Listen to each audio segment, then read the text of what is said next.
बेंगलोर एक ऐसा शहर जहां कॉलेजेस भरे पड़े हैं।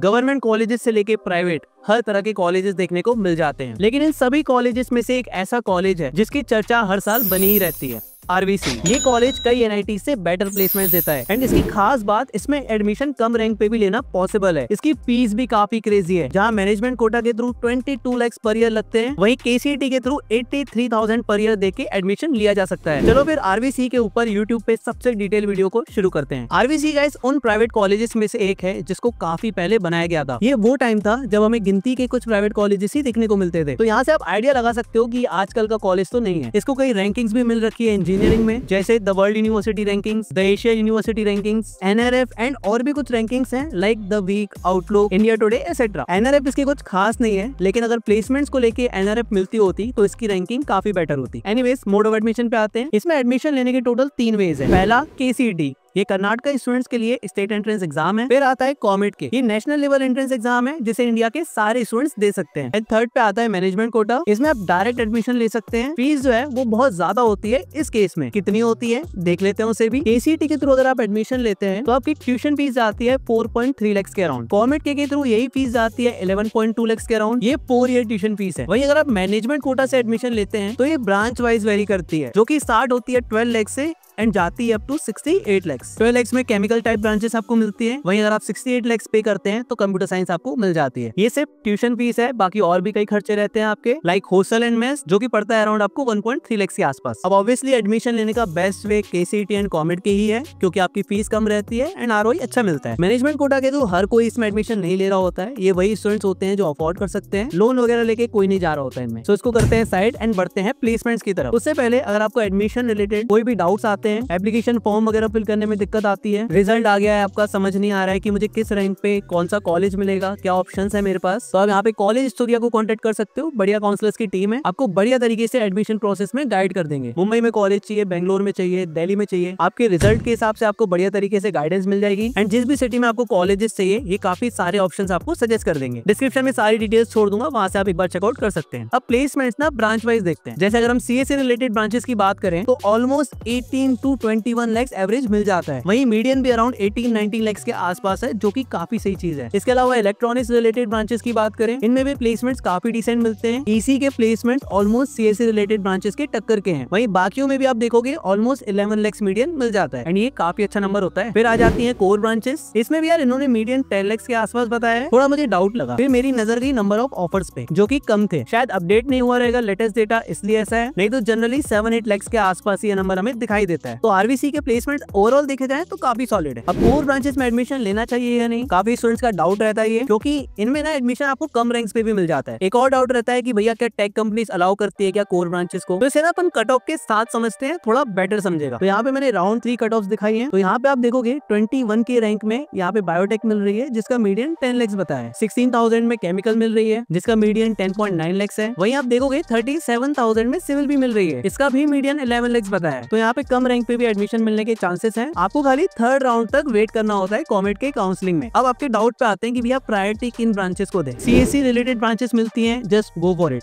बहुत सही है। इलेक्ट्रिकल रिलेटेड ब्रांचेस मिलती है, ले सकते हो। अगर आपको टेक कंपनीज में इनकेस अप्लाई करना हो तो सारी कंपनीज आपको अलाउ करती हैं। आपको कोडिंग वगैरह में थोड़े अलग से एफर्ट्स लगाने पड़ेंगे। जनरली इशू क्या रहता है कि इलेक्ट्रिकल रिलेटेड जो ब्रांचेस है ना, वो वैसे ही थोड़ी ज्यादा मेहनत मांगती हैं एंड फिर अलग से टेक कंपनीज के लिए तैयारी करना थोड़ा चैलेंजिंग हो सकता है, लेकिन काफी स्टूडेंट्स करते हैं। फिर आते हैं कोर ब्रांचेस पे। अब आरवीसी में काफी टेक कंपनीज अलाउ करती हैं कोर ब्रांचेस को भी, बट अगेन सेम फॉर्मूला रहेगा, अलग से कोडिंग वगैरह सीखना पड़ेगा, एफर्ट्स डालने पड़ेंगे। आरवीसी में अगर आपको अच्छी प्लेसमेंट चाहिए तो पूरा खेल ही मेहनत का है। चाहे तो मैकेनिकल वाले स्टूडेंट्स भी 31 LPA का पैकेज फोड़ सकते हैं एंड वहीं कोई सीएससी स्टूडेंट अच्छे से मेहनत नहीं करता है तो उसका 6 LPA का पैकेज भी लग सकता है। तो अगर अच्छी प्लेसमेंट चाहिए तो मेहनत जरूरी है। तो कंक्लूजन, सीएससी रिलेटेड ब्रांचेस मिलती है, गो फॉर इट। इलेक्ट्रिकल ले सकते हो, मेहनत करने के लिए तैयार रहो। कोर ब्रांचेस तभी लेना जब श्योर हो कि मैं फर्स्ट ईयर से ही कोडिंग करूंगा। नहीं करोगे इनकेस कोडिंग वगैरह तो कोर कंपनीज उतनी ज्यादा नहीं आती एंड फिर लास्ट में प्लेसमेंट कुछ खास मिलेगा नहीं। अब कॉलेज के बारे में थोड़ा जान लेते हैं, प्रोज एंड कॉन्स देख लेते हैं। पहला प्रोज आता है student intake is very limited, जिसके कारण आपको एवरेज एंड मीडियम पैकेज दोनों अच्छे मिलते हैं। केसीईटी एंड कॉमेट के थ्रू अगर आप एडमिशन लेते हो तो आरओआई काफी सही निकल के आता है। बेंगलोर आईटीएम में कॉलेज सिचुएटेड है, जो कि अपॉर्चुनिटीज काफी ज्यादा ओपन करेगा आपके लिए। एल्यूमिनाई नेटवर्क भी काफी सही मिलता है इसका, क्योंकि 1963 स्टेब्लिश्ड कॉलेज है। इसकी वेबसाइट देख के लगता भी है।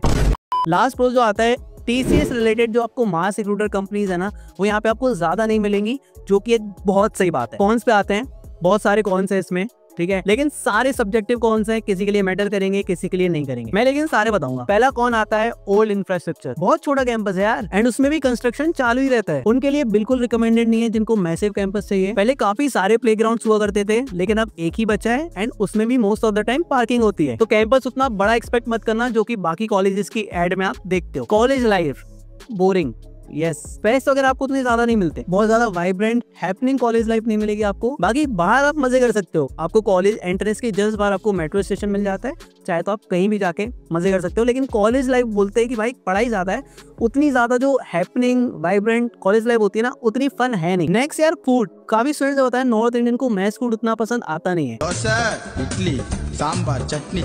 नेक्स्ट कौन आता है, सिलेबस जो है वो एवरेज ही रहेगा। कुछ ऐसे सब्जेक्ट्स आपको पढ़ने पड़ते हैं जो आपको शायद ही कहीं लाइफ में काम आएंगे, बट सिलेबस में है। नेक्स्ट कौन आता है, 85% अटेंडेंस कंपलसरी है, टीचर्स के साथ बनी हुई है, 75% में काम हो जाएगा। मेडिकल सर्टिफिकेट जुगाड़ सकते हो, मेडिकल सर्टिफिकेट है आपके पास तो 65% में भी काम हो जाता है। एग्जाम वगैरह देने देते हैं, एग्जाम के लिए कोई रोकता नहीं है, तो ये एक अच्छी बात है। लास्ट जो एक कौन आता है, मेरे को ना 2-3 लोगों ने बोला कि भैया हमने बताया कि हम RVC में, अगर आप नॉर्थ इंडियन हो, आप बताओगे किसी को कि भाई मैं RVC में पढ़ता हूँ, तो उनका शायद रिएक्शन इतना ज्यादा निकलेगा नहीं, तो बोलते हैं RVC प्राइवेट ही को है। तो नॉर्थ में ज्यादा लोग इसको नहीं जानते हैं, लेकिन साउथ में कॉलेज बहुत पॉपुलर है। तो ये भी एक कौन है कि भाई अगर कल को तुम फ्लेक्स करोगे कि भाई RVC में कंप्यूटर साइंस ब्रांच में पढ़ता हूँ, तो हो सकता है वो शायद RVC के बारे में उतना ना जाने। तो ये लास्ट कौन था, बोला ना सब्जेक्टिव कौन है, किसी के लिए मैटर करेगा, किसी के लिए नहीं। अब यहाँ पे कुछ कॉलेजेस को RVC के साथ कंपेयर कर लेते हैं, क्योंकि डाउट रहते हैं आप लोगों के। ओके, यहाँ हमारे पास कुछ टॉप कॉलेजेस हैं जिन्हें आपस में हम कंपेयर कर लेते हैं। यहाँ कुछ कॉलेजेस ऐसे भी दिख रहे हैं जिनकी यहाँ जरूरत नहीं, ठीक है, तू भी आजा भाई साइड में, बीच में क्या कर रहा है।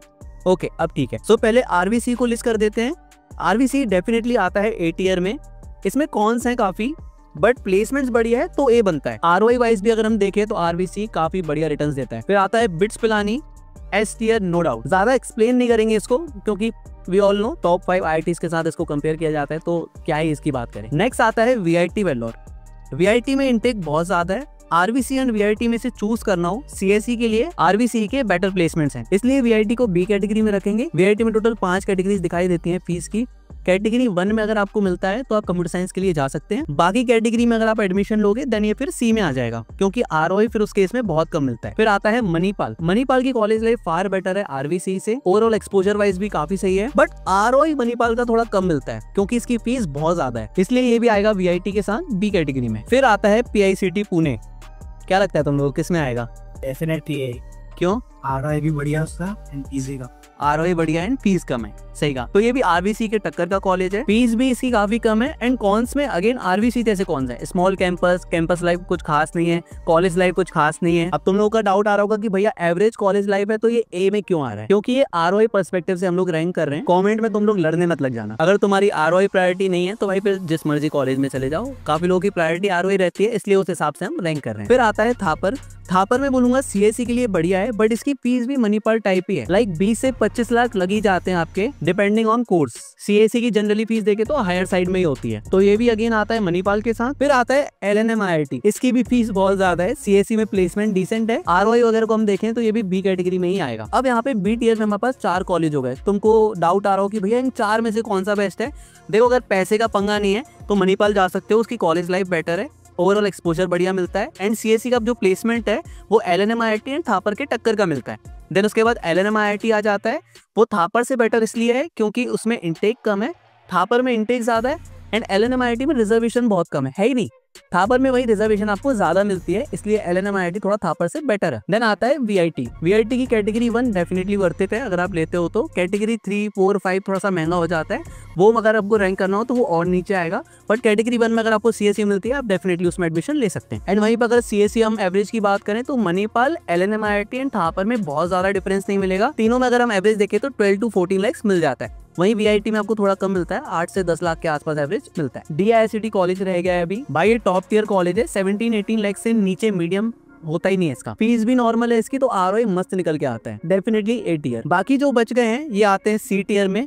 ज्यादा इनको डिस्कस करने का पॉइंट है नहीं, बहुत ज्यादा फीस है, स्टूडेंट्स की भी बहुत कंप्लेन रहती है कॉलेज से। डिटेल वीडियो इन पे चाहिए हो तो बता देना। इन पे डिटेल वीडियो बनाने का मन तो नहीं है, क्योंकि इनकी जगह मैं चाहूंगा कि मैं थोड़ी और अच्छी सी इन्फॉर्मेटिव वीडियो बनाऊं जिसमें आपके पास ऐसे ऑप्शन हो जो आपके काम के हो। तो बता देना अगर चाहिए हो तो, नहीं तो मैं वैसी वीडियोस तो लाने वाला हूँ। बाकी डी टीयर में काफी कॉलेजेस हैं, वीडियो लंबी करके टाइम वेस्ट क्यों करना।